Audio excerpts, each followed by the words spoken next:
नमस्कार, मैं हूं नेहा शुक्ला और मेरे साथ हैं इस वक्त चंडीगढ़ भाजपा के अध्यक्ष अरुण सूद जी।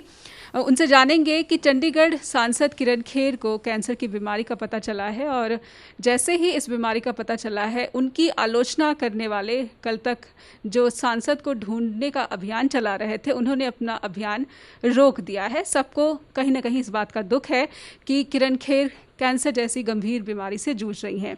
इसके अलावा चंडीगढ़ की जो तमाम समस्याएं हैं उस पर भी बातचीत करेंगे कि आखिर जो डंपिंग ग्राउंड में आग लगी है वो क्या वजह रही या फिर उसका समाधान क्या किया जा रहा है। तो आइए अरुण सूद जी का सबसे पहले स्वागत कर लेते हैं। अरुण सूद जी, बहुत बहुत स्वागत है आपका। सबसे पहले जैसे ही ये पता चला कि किरण खेर जी को कैंसर की बीमारी है तो सबको दुख हुआ है, लेकिन कहीं ना कहीं वो इस इलाके की सांसद भी रही हैं, तो एक उम्मीद होती है अपने सांसद से कि इन समस्याओं का हल जो है उन्हीं से हो सकता है। तो इसके बारे में क्या कुछ अपडेट मिल सकता है? ऐसा जी कि किरण खेर जी लगातार जो है दूसरी बार चंडीगढ़ से सांसद जीत के आई हैं जी, और बड़े भारी बहुमत के साथ जीत के जी। उनके विषय में शुरू से ही दुष्प्रचार जो है वो होता रहा है और ये शायद कांग्रेस की नीति कह लीजिए, उनकी राजनीति कह लीजिए। आपको याद होगा 2014 में उनके विषय में ये कहा जाता था कि वो अभिनेत्री हैं और बड़ी व्यस्त अभिनेत्री हैं और चुनाव जीतने के बाद वो बॉम्बे चली जाएंगी। अगर आप देखें तो ये कांग्रेस की उस वक्त की स्टेटमेंट्स थी, भाषणों में उनके ही अक्सर बात कही जाती थी। अब 2014 से लेकर 2020 तक 4 दिसंबर 2020 तक लगभग 6 साल में वो सिर्फ और सिर्फ जो है 2 या 3 जो है दीपावली के दिन जो है वो छुट्टी पे जाती थी, अदरवाइज वो चंडीगढ़ में या दिल्ली में पार्लियामेंट अटेंड करती। और लॉकडाउन के पीरियड के दौरान भी लगातार जो है वो चंडीगढ़ में रही। जब वो मार्च महीने में पार्लियामेंट का सेशन ख़त्म हुआ, वो चंडीगढ़ में अपने निवास स्थान पे थी। भारतीय जनता पार्टी चंडीगढ़ द्वारा जितने भी राहत कार्य किए गए, जैसे मैंने प्रेस कॉन्फ्रेंस में भी बताया कि लगभग 2.5 करोड़ रुपए के राहत कार्य हम लोगों ने चंडीगढ़ की जो ज़रूरतमंद लोगों थे उनकी सेवा के लिए जो है वो राहत कार्य हमने किए। और उसमें भी उनका सहयोग, उनका मार्गदर्शन, उनकी सहभागिता बनी रही और वो लगातार वर्चुअली टेलीफोन के माध्यम से पार्टी के संपर्क में थी, प्रशासन के संपर्क में थी। और ये जो हमने सब चीज़ों के विषय में लगातार उनसे मेरी बातचीत होती थी। 65 ईयर्स से ज़्यादा, क्योंकि she is around 68 years old और वो हाईली डायबिटिक है। उस वजह से डॉक्टरों की एडवाइस पे, बीइंग ए सीनियर सिटीजन, उनको जो है एक्सपोजर में जाना मना था जी। इस कारण से वो लॉकडाउन के पीरियड के दौरान अपना घर से ही रह के काम चलाती रही, पर वो चंडीगढ़ में उपस्थित थी जी। तब भी इन्होंने कुछ अटपटे बयान जो है कुछ लोगों ने दिए और मैं समझता हूँ कि उस वक़्त में बहुत सारे ऐसे लोग थे कि जिन लोगों को डॉक्टरी एडवाइस पे, और ऐसे भी लोग थे जो शहर के 20-20 साल से सांसद रहे, 10 साल मंत्री रहे, उन लोगों के ने भी उस वक़्त कितना पब्लिक में जाके किस प्रकार से लोगों को राहत दी। आप कभी 20 साल आप जनता के प्रतिनिधि रहे हों, शहर के प्रतिनिधि रहे हों, और जितना किरण जी का उत्तरदायित्व बनता है जो प्रेजेंट एमपी का, वैसे ही बाकी सब लोगों का भी बनता है। लेकिन किसी के विषय में भी कुछ भी बात कहना, मैं समझता हूँ कि ये शायद एक जो निम्न स्तर है राजनीति का वो दर्शाता है जी। और 11 नवंबर को उनको जो है उनकी लेफ्ट बाजू में जो है वो 2 टुकड़े हो गए। फ्रैक्चर नहीं मैं कहूँगा, 2 टुकड़ों में बट गई और बाजू उनकी लटक गई। उसके बाद उनको जो है यहाँ 32 सेक्टर हॉस्पिटल में ले जाया गया। उससे एक बार पहले भी फ्रैक्चर हुआ था, तो जब ये डिटेक्ट हुआ, सारे टेस्ट हुए, तो डॉक्टर्स ने कि ये बार बार फ्रैक्चर की वजह क्या है, इसके लिए उनका जो है वो पीजीआई में पेट स्कैन हुआ जी। उस पेट स्कैन में जो है जो बीमारी डायग्नोज हुई वो मल्टीपल माइलोमा नाम से जो बीमारी थी वो डिटेक्ट की गई। और उसके बाद 5 दिसंबर को जी। 4 दिसंबर को उनको एयरलिफ्ट करके कोकिला बहन हॉस्पिटल में जो है मुंबई में, वहाँ पे एडमिट करवाया गया और वहाँ लगातार काफ़ी देर तक वो एडमिट रही और उसके बाद जो है वो उनका इलाज अभी वहाँ चल रहा है। एट प्रेजेंट जो है ये बीमारी उनकी बड़ी इनिशियल स्टेज पे जो है वो डायग्नोस हो गई थी और अभी वो अच्छे तरीके से ड्रग्स को, दवाइयों को रिस्पॉन्ड कर रही हैं और she is out of danger, और जल्दी वो जो है वो इस सारी चीज़ को, इस चीज़ से बाहर निकलेंगी और स्वस्थ होकर चंडीगढ़ की जनता की सेवा करेंगी। अभी प्रेजेंट में वो 1 हफ्ता उनको 1 रात के लिए रुकना पड़ता है हॉस्पिटल में, अगले हफ्ते 2 घंटे दिन में जाना होता है, फिर अगले हफ्ते 1 रात के लिए। तो वो अभी उनका जो इलाज का प्रोसेस है वो भी चल रहा है। और ये बात जो है हमने काफ़ी लोगों को राजनीतिक सर्कल में, क्योंकि ये सारा इसी हॉस्पिटल में 32 में पीजीआई में उनका डायग्नोस हुआ, यहाँ उनका 1-1.5 महीने तक इलाज होता रहा। ये बातें एग्जैक्टली ना सही क्या बीमारी है, लेकिन वो किसी गंभीर बीमारी से ग्रस्त है और वो हॉस्पिटलाइज है। ये शायद हमारे जो लोग आज ये जो अटपटी बातें कर रहे हैं उनको ज्ञात था, लेकिन वो किसी ना किसी तरीके से किसी की बीमारी का भी कुछ ना कुछ राजनीतिक लाभ लेना चाहते थे। मैं उनसे आज पूछना चाहता हूँ, कभी उन्होंने अब जब पता लगने के बाद भी ये कहा कि वो इस्तीफ़ा दे दें। मैंने कहा कि वो बिल्कुल स्वस्थ हैं, आउट ऑफ डेंजर हैं, आने वाले कुछ महीनों में वो जनता की सेवा में हाजिर होंगी। किसी व्यक्ति से सहानुभूति जताने की बजाय आप ऊंची राजनीति पे, निम्न स्तर की राजनीति पे आएँ और उनको ढूंढने का जब आपको पता हो वो कहाँ है, तो इन सब चीज़ों से आहत होकर हमने ये निर्णय लिया कि हम चंडीगढ़ की जनता को जो क्या परिस्थिति है, क्योंकि इससे पहले हमने कुछ लोगों ने कहा कि ये हमें पहले बता देना चाहिए जी। ये किरण जी का निजी फैसला था कि वो बीमारी में ग्रस्त हैं, वो उसका बहुत ज़्यादा पब्लिकली व्याख्यान नहीं करना चाहती हैं। वो अपनी बीमारी से जो शारीरिक और मानसिक प्रताड़ना से गुजर रही हैं, उस वक़्त वो इस प्रकार से अभी परसों से जब ये लोगों को ज्ञात हुआ तो बहुत सारी फ़ोन्स कॉल लगातार, तो पेशेंट को परेशानी होती है कई तरह का सामना, तो व्यक्ति कोशिश करता है कि उसका बहुत व्याख्यान ना किया जाए और आराम से वो शांत चित्त से, मन से वो अपना जो है वो इलाज करवा पाए जी। और लेकिन ये इसी ओछी राजनीति के कारण से मजबूर होकर हमें ये सारी चीज़ जो है पब्लिक डोमेन में रखनी पड़ी, और मैंने खुद आके ये सारी चीज़ के बारे में बात रखी है। और मुझे ऐसे लगता है कि अब जनता के बीच में सारी बात आ गई। मैंने जिस बात से बात शुरू की थी कि आज वो 7 साल लगभग उनको सांसद होने आए जी, उसमें से वो लगभग पौने 7 साल तक आपके शहर में रही। एक विख्यात अभिनेत्री ने अपना प्रोफेशन छोड़ा, 7 साल में एक भी शूटिंग में उन्होंने पार्टिसिपेट नहीं किया। उन्होंने अपना परिवार, अपना बच्चा, अपना पति सबका त्याग किया और वो लगातार चंडीगढ़ में बनी रही। इसको विरोधी भी मानते हैं, लेकिन अगर मैं आज उनसे पूछना चाहता हूं कि एक औरत, एक लेडी, वो भी सीनियर सिटीजन और एक इतनी गंभीर बीमारी से ग्रस्त, क्या मानवीय आधार पर उसको अपना हक, अपना इलाज जो है वो किसी अच्छे अस्पताल में अच्छे डॉक्टरों से अच्छा इलाज कराने का हक नहीं है? क्या हम उस पर भी राजनीति करेंगे?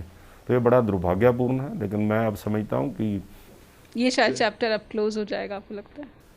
मुझे तो ये लग रहा है कि अब तो कम से कम इस चैप्टर को क्लोज कर देना चाहिए, लेकिन उस पर भी राजनीति, जो स्टेटमेंटें आ रही हैं वो त्यागपत्र दें, वो अपना, उनकी जगह मोदी जी ने कहा था मुझे वोट दीजिए, इस तरीके के मैं समझता हूँ कि ठीक है आपसे गलती हुई है, छोड़ दीजिए। अब तो पता उनको पहले भी था कि वो किस प्रकार की बीमारी से ग्रस्त है, वो किस प्रकार हॉस्पिटल में एडमिटेड है, लेकिन वो शायद ये सुनना चाहते थे। और अब जब उनके पास, अब मैं तो इसे समझता हूँ कि उनकी सहानुभूति जो है वो मजबूरी है। लेकिन वो आपको लगता है कि असंवेदनशील रहे हैं? जो विपक्ष है सिर्फ और सिर्फ अपने लक्ष्य की प्राप्ति के लिए असंवेदनशील रहे हैं, उनको कहीं ना कहीं पता था उनके नेताओं को। मैं कह रहा हूँ, इनके मैं नेताओं के नाम नहीं लूँगा जिन्होंने फ़ोन पे उनका हालचाल पूछा है कि आप कैसे स्वस्थ हैं। उनके निकट संबंधियों से, उनके मित्रों से उनका हालचाल जाना गया, उनसे पूछा गया कि आप अपना कैसी हैं, हॉस्पिटल से डिस्चार्ज हो गई हैं किरण जी के नहीं। उनको पूरा ज्ञान था। एग्जैक्ट मैं कहूँगा कि चलो मल्टीपल माइलोमा नाम की डिजीज़ है, लेकिन वो गंभीर बीमारी से ग्रस्त हैं, ये उनको पूरी जानकारी थी। हाँ, गंभीर बीमारी से ग्रस्त हैं इसका पता था, लेकिन कैंसर की बीमारी से ग्रस्त हैं इसका पता नहीं था शायद। नहीं, मैं नहीं कह सकता इस बारे में, क्योंकि उनका भी डायग्नोस पेट स्कैन पीजीआई में हुआ और पेट स्कैन में ये आया था और वो पब्लिक डोमेन में है सारी चीज़ें। और आजकल राजनीतिक लोगों की तो जो व्यक्तिगत बातें हैं वो भी पब्लिक डोमेन में आ जाती हैं जी। तो लेकिन फिर भी हो, कोई भी वजह हो, किसी बीमार व्यक्ति को जब हमें बुखार भी चढ़ता है तो हम आइसोलेशन मांगते हैं, हम थोड़ा सा अपने, क्योंकि हम एक मानसिक शारीरिक प्रताड़ना से गुजर रहे होते हैं, उस वक्त हमें आराम चाहिए होता है, उस वक्त हमें संवेदनाएं चाहिए होते हैं, ना कि कोई राजनीतिक रूप से हमारी टांगे खींचे। जी, लेकिन अरुण सूद जी, अब कई सारे जो मसले हैं चंडीगढ़ के, जैसे कि बिजली विभाग का जो प्राइवेटाइजेशन हो रहा है, और हाउसिंग बोर्ड का जो मसला है, और चंडीगढ़ को जो ग्रांट का भी मसला है, पानी की दरों का जो मसला है, ख़राब सड़कों का जो मसला है, इन सब के लिए कहीं ना कहीं लोगों को उम्मीद थी कि उनकी सांसद ही ये सारे जो मसले हैं उनके सुलझा सकती हैं। अब इन सब मसलों पर मतलब क्या अपडेट है, या फिर किस तरह से जो है समस्या का समाधान निकालने की कोशिश की जा रही है? ऐसा जी कि ये सारे जो विषय आपने उठाए हैं, उनमें से बहुत सारे विषय ऐसे हैं जो म्युनिसिपल कॉरपोरेशन, जी बिल्कुल, जो चंडीगढ़ नगर निगम के, मैं खुद भी पार्षद हूँ, पूरब शहर का मेयर रहा हूँ, और चंडीगढ़ में 26 में से 20 काउंसलर भारतीय जनता पार्टी के, और वो बड़ा बेखूबी जो हैं वो अपने काम को निभा रहे हैं। हमारे वार्डों में अच्छे तरीके से जो है जितने भी विकास के कार्य जो हैं, अगर कुछ पिछला इंटरवल छोड़ दिया जाए, जब एक जो है जो financial crisis municipal corporation face कर रही थी, उस वक्त को एक छोटे से गैप को छोड़ दें तो अदरवाइज डेवलपमेंट के कामों की गति हमेशा बनी रही है। अभी आपने जिन मुद्दों की चर्चा की, पानी के रेट जो थे वो हाउस ने, सदन ने पिछले महीने मीटिंग में उसको एजेंडे को पास किया।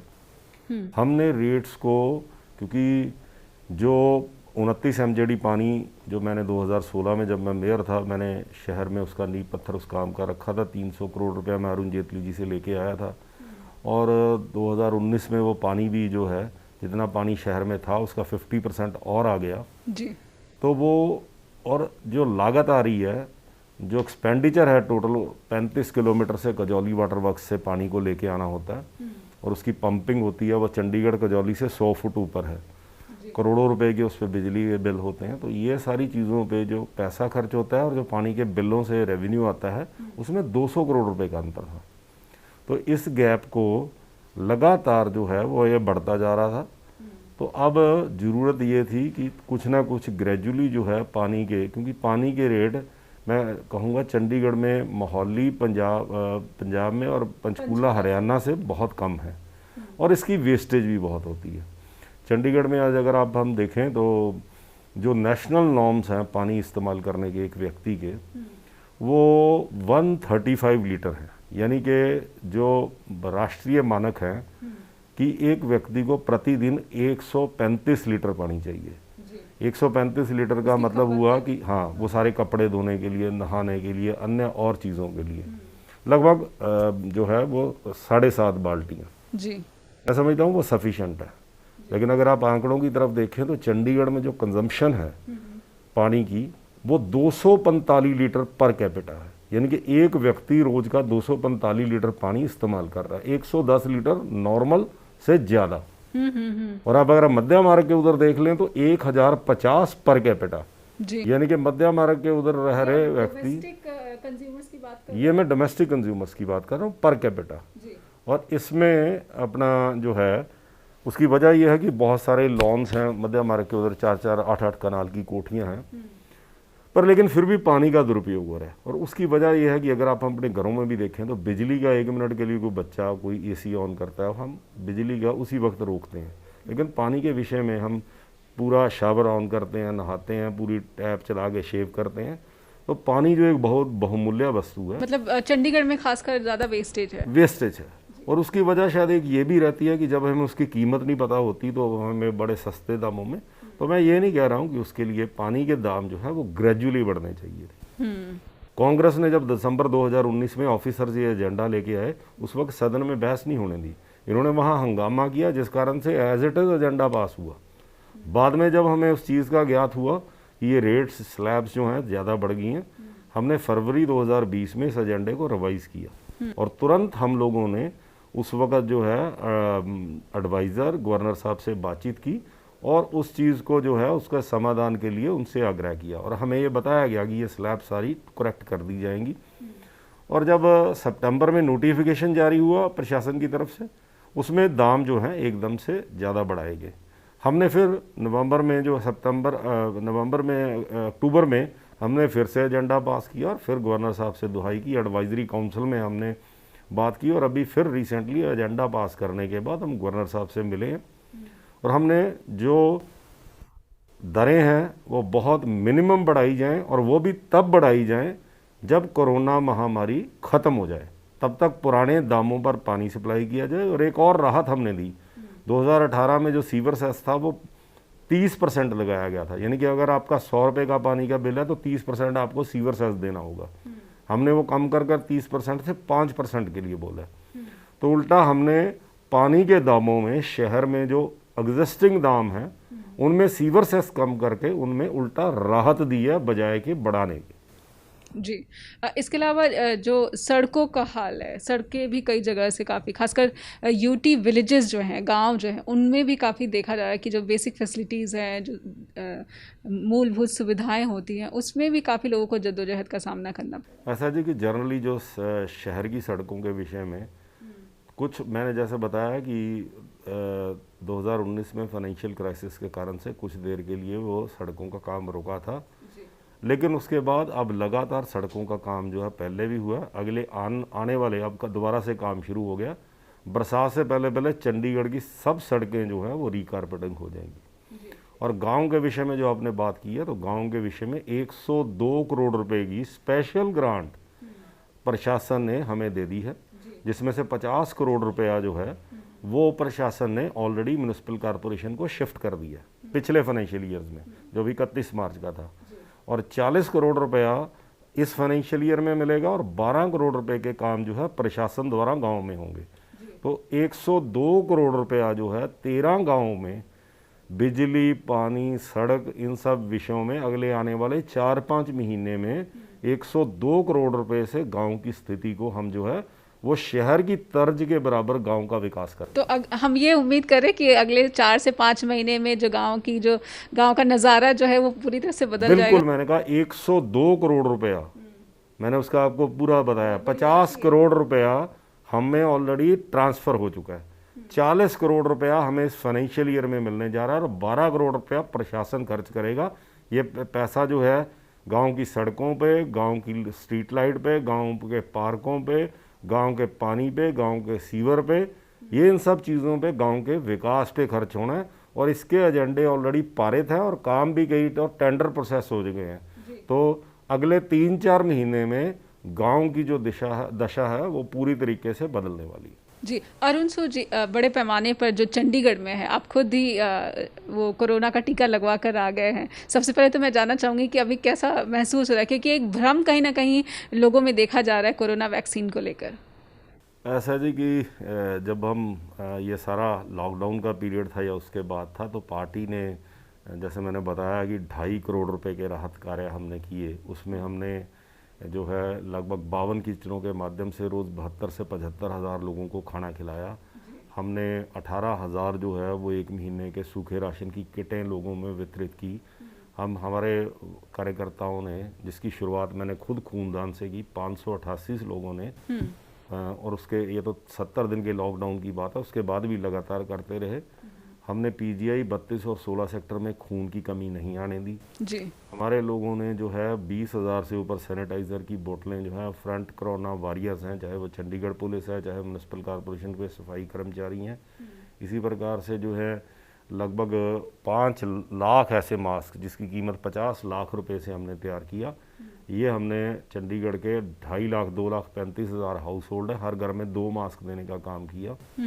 ऐसे हेल्पलाइन नंबर चलाया, ऐसे 28,000 परिवारों में जाके उनके सिग्नेचर लिए, धन्यवाद प्रस्ताव पे साइन करवाए, और उनको जो कोरोना फ्रंट लाइन वॉरियर्स थे, जैसे वो सफाई कर्मचारी, पुलिस कर्मचारी, बैंक कर्मचारी, पोस्टल कर्मचारी, नर्सेज, डॉक्टर्स, पैरामेडिकल स्टाफ, इन सब के हेड्स को हमने सौंपा कि चंडीगढ़ की जनता आपके प्रति कृतज्ञ है।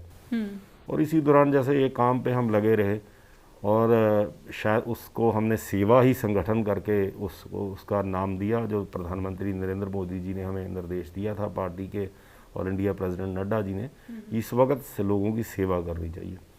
उस वक्त भी मैं, मेरी बीवी, मेरे परिवार के काफ़ी लोग जो है वो कोरोना से ग्रस्त हुए। मैं दूसरी बार दिसंबर में फिर से ग्रस्त हुआ, लेकिन कहीं पे भी जो हमारा समाज के प्रति उत्तरदायित्व बनता है, हम एक राजनीतिक पार्टी हैं, लेकिन लोगों की सेवा करना, लोगों के लिए राहत के कार्य करना, ये हमने अपना उत्तरदायित्व समझा और हमने बहुत सारी चीज़ों में आगे बढ़ चढ़ के काम किया। और अभी जब से ये वैक्सीनेशन का प्रोग्राम चला है, मैं धन्यवाद करना चाहूँगा देश के प्रधानमंत्री और देश के जो साइंटिस्ट हैं, जिन्होंने इतनी सफल जो है, जिसकी प्रमाणिकता विश्व स्तर पे साबित हुई है। 2 जो हमारी लोकल जो है इंडिजिनस जो है वो वैक्सीन को बनाया है और उसका लगने का काम जब शुरू हुआ, पहले 60 साल से ऊपर, फिर 45 और 59 के बीच में जो बीमार लोग हैं या अभी 45 साल के जो लोग हैं वो सब कोरोना वैक्सीन लगा सकते हैं। तो चंडीगढ़ में हमने जन जागरण के अभियान किए, हमने लोगों को घरों से लेके आए, उनको प्रेरित किया, घर घर जाकर डोर टू डोर कन्वेंसिंग हम लोग कर रहे हैं, हेल्प डेस्क लगा रहे हैं, वहाँ लोगों का बीपी चेक कर रहे हैं, पानी की व्यवस्था गर्मी के दिन कर रहे हैं। कुछ ये तमाम जो आपके एफर्ट्स हैं, कुछ लग रहा है कि लोगों का जो भ्रम है इस बीमारी की वैक्सीन को लेकर, कोरोना की वैक्सीन को लेकर, ये कुछ कम हुआ है पहले से? बिल्कुल। डड्डू माजरा में जब ये वैक्सीनेशन सेंटर शुरू हुआ तो पहले दिन चंद लोग, उंगलियों पे गिने जाने वाले लोग जो है वैक्सीनेशन के लिए आए। वहाँ हमारी पार्षद हैं, हम जो शहर की सीनियर डिप्टी मेयर हैं फर्मिला जी, और हमारे भारतीय जनता पार्टी के वहाँ सब कार्यकर्ताओं ने घर घर जाके बुजुर्गों को मोटिवेट किया और वो धीरे धीरे वो अभियान बढ़ता रहा। और उसके बाद डॉक्टर हर्षवर्धन जो हमारे स्वास्थ्य मंत्री हैं देश के, वो चंडीगढ़ आए तो हम उनको डड्डू माजरा में लेके गए। डड्डू माजरा में उन्होंने लोगों से, डॉक्टर से बातचीत की और उसका नतीजा ये निकला कि आज डड्डू माजरा का जो वैक्सीनेशन सेंटर है, वहाँ पे उस आसपास के एरिए के जो डड्डू माजरा कॉलोनी है, विलेज है, मुलवा है, 37, 38 ये सेक्टर हैं, ये बड़ी मात्रा में लोग वहाँ आ रहे हैं। और कल जब ये 45 साल से ऊपर के लोगों के लिए वैक्सीनेशन का काम शुरू हुआ, मैंने खुद अपनी धर्मपत्नी के साथ, अपनी दोनों बहनें, मेरे दोनों जीजा जी, मेरे ब्रदर, पार्टी के और सब कार्यकर्ता, हमारे पार्टी के महामंत्री रामवीर भट्टी जी, चंद्रशेखर जी, हमारे पूर्व अध्यक्ष संजय टंडन जी, हमारे शहर के मेयर, हमारे सब काउंसलर्स, सब ने जो है जाके खुद सबसे पहले अपने आप को वैक्सीनेट किया। और आज उसका नतीजा है कि मुझे आज सुबह से 38 सेक्टर में इतनी भीड़ है कि वहाँ व्यवस्थित करने के लिए हमें फिर से जाना पड़ा। हमने वहाँ पानी का प्रबंध किया, लोगों को और सेंटर्स की तरफ डिवर्ट किया। लेकिन उस एरिए में लोगों को, जब ये कोई पॉलिटिकल व्यक्ति, कोई लोगों का चुना हुआ व्यक्ति या जिनके से प्रेरणा लेते हैं, ऐसे लोगों को जब वो आगे आके इस चीज़ को करते हैं तो ये भय ख़त्म होता है, जो इसके बारे में जो भ्रांतियाँ फैलाई जा रही हैं वो ख़त्म होती है। तो ये हमने समझते हुए भी, मेरे को दिसंबर में कोरोना हुआ था, मेरे को आज भी 116 एंटीबॉडीज़ थी, लेकिन डॉक्टर्स ने मुझे एडवाइस किया था कि ये ऑप्शनल है, आप लगवाएं, आप में अभी एंटीबॉडीज़ हैं, आपको अभी आप में रेजिस्टेंस है, आप सुरक्षा के घेरे में हैं जी। लेकिन मैंने ये निर्णय लिया कि मैं फिर भी वैक्सीनेशन करवाऊंगा ताकि लोगों के मन में ये जो भ्रम है वो दूर हो सके। और मैंने कल परिवार सहित वैक्सीनेशन कराई है। अभी 45 दिनों बाद मैं दूसरी डोज भी लगवाऊंगा। और मैं बेनती भी आपके चैनल से लोगों को ये करता हूँ कि ये बहुत ही कोई किसी प्रकार से डरने वाली बात नहीं है। जरा सी जहाँ इंजेक्शन लगता है बाजू में अकड़न एक आधा दिन रहती है, दर्द रहता है क्योंकि वो काफ़ी लंबा जो है इंटरमस्कुलर जो वो सिरिंज लगती है, और उसके अलावा हल्का फुल्का कोई बुखार आता है, सेफ है और आप सुरक्षा कवच में आते हैं। आप खुद सुरक्षित होंगे तो मैं समझता हूँ कि आप आसपास फैलने से भी रोकते हैं। बहुत बहुत शुक्रिया अरुण सूद जी हमसे बातचीत करने के लिए। तो अरुण सूद जी थे जो उन्होंने बताया कि किस तरह से किरण खेर को बेशक कैंसर की बीमारी है, लेकिन शी इज़ फाइटर और वो एक जनप्रतिनिधि के नाते अपनी पूरी जिम्मेदारियां समझती हैं और पार्टी का भरपूर सहयोग उन्हें मिल रहा है। तो जो जन समस्याएं हैं उन पर पूरा जो है प्राथमिकता देते हुए उनके समाधान की पूरी कोशिश की जाएगी। और इसके साथ कोरोना के वैक्सीनेशन को लेकर ट्राई सिटी में जिस तरह से मुहिम भाजपा चला रही है, लोगों को अवेयर कर रही है, इंजेक्शन लेने के लिए आगे बढ़ने के लिए प्रेरणा दे रही है, तो इससे लग रहा है कि ट्राई सिटी में जो है ये वैक्सीनेशन का ये वाला जो चरण है ये सफल होता नजर आ रहा है। फिलहाल इतना ही, नमस्कार।